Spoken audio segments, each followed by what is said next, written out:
Are you looking for a new way to prepare salmon? I have an idea for you. It is our Cheddar's Bourbon Glazed Salmon. It brings to you an amazing restaurant taste, and it's ready in under 30 minutes. You're going to begin by preparing your bourbon glaze. In a saucepan, you're going to add bourbon, brown sugar, soy sauce, Dijon mustard, apple cider vinegar, Worcestershire sauce, and garlic.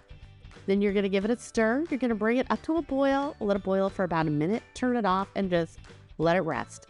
And then you're going to begin by preparing your salmon. Pat it dry, season it up, grab a skillet, put in some oil.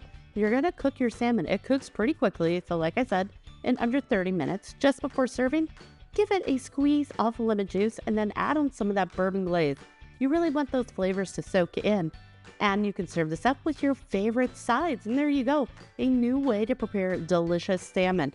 And if you love Copycat recipes, why not come to copycat.com?